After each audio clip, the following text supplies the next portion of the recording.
Uh, I'm Yeah, back on. I wonder what's happening today. we lost him momentarily. It could be network, But let's especially because you're discussing well, Emefiele. okay, let's go. So All right, go ahead. this is the thing. He let his country down. I think that people should not be surprised about his arrest by the DSS. Don't forget,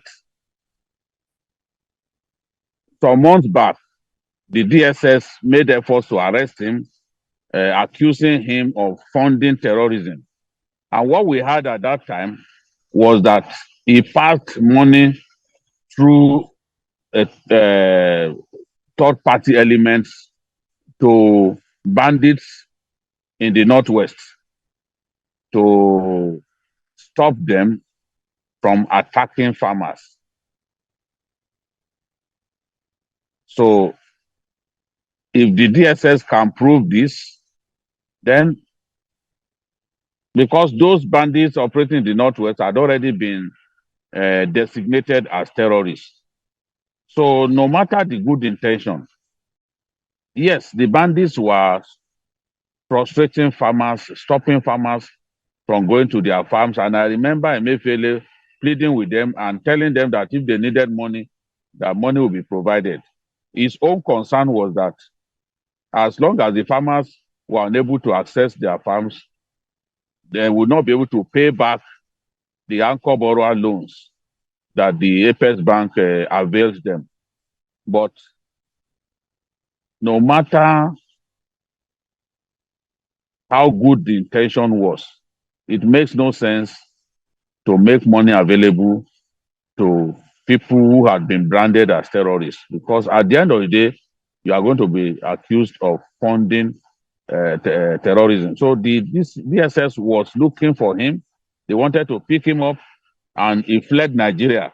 It was after he was given farm assurances that he came back to Nigeria. He was moving from one Caribbean country to another back then until he was given farm assurances and he returned home just before the election. So I'm not surprised that the DSS went for him. Secondly, the Director General of the DSS is a part of the committee set up by the federal government to probe fraud in terms of the stamp duty accruals. Honorable Gudaji claims that so many trillions of naira had been stolen by people who refused to, um, who collected money, bankers especially, the banks, who collected um, stamp duty charges but refused to remit them. Now, the allegation is that Emefiele turned a blind eye to the fact that his colleagues in the banks, his old colleagues in the banks, were refusing to remit stamp duty charges from the thousands of transactions made by the banks. The DGDSS was part of that committee, or is part of that committee that was set up with Gudaji Kazauri, Honorable Gudaji Kazauri as secretary.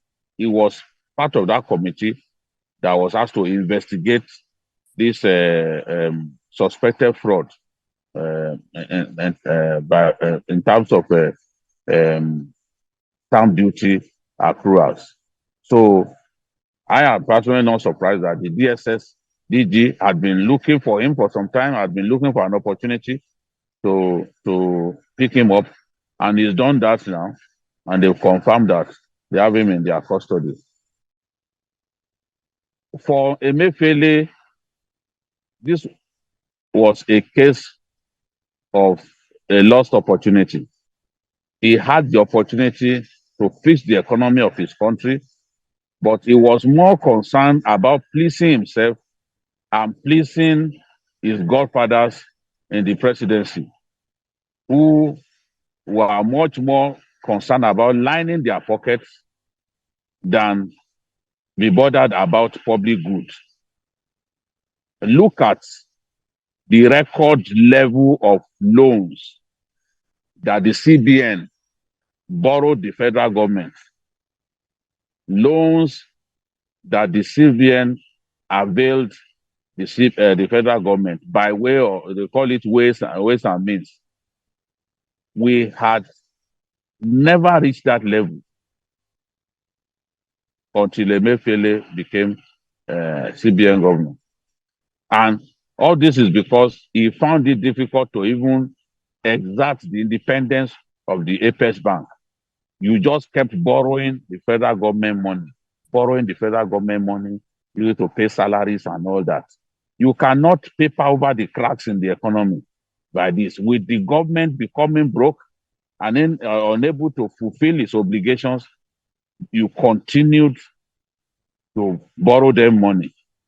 And the World Bank and the IMF had warned that we should tone down on the way we borrow money from the CBN. But Emefiele did not say anything wrong in it. He continued to make money available to his godfathers in the presidency. Now, when you look at our loans that need to be paid back, even the exposure to the central bank will definitely be counted among the hefty loans that Nigeria racked up during the Emefiele and Buhari years.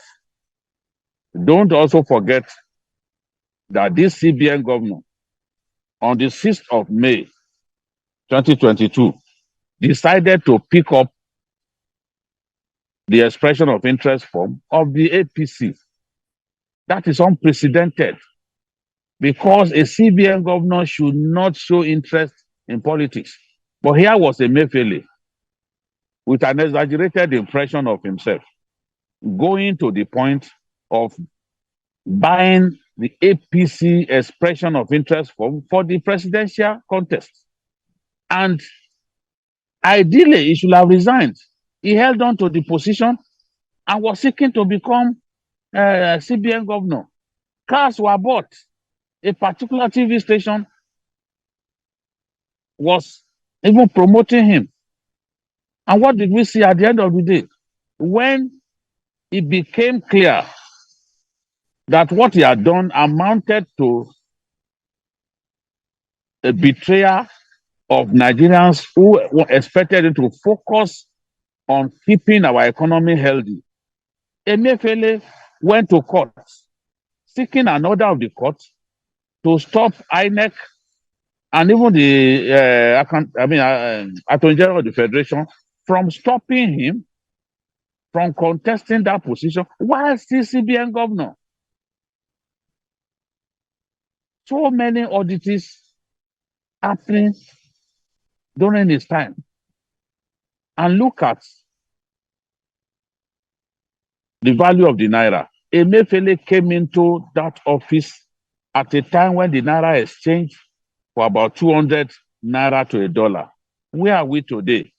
Last week at the black market, 768 naira to a dollar. Every effort, Emefiele will boast about solving the problem, but every effort that he made the naira worse. Remember when he said, okay, from now on, we will not sell dollars to bureau de change operators anymore. We'll be taking taking it to the banks. And anyone who needs the dollars should go to the bank and get dollars. But many Nigerians go to the banks, and these banks will not sell dollars to them. So the naira, the value of the naira even went further down after he stopped selling foreign exchange to bureau de change operators. Many Nigerians today are forced, many business people are forced to go to the parallel market to access foreign exchange. Ideally, you would have expected that the CBN governor will close the gap between the black market and the official rate. Because when you leave the gap so wide between the two forest windows, you encourage round tripping, you encourage rent seeking, you encourage people to make money without being involved in any form of production. I mean, foreign exchange ought to be something that people look for, either to buy raw materials. I mean, just to be involved in production.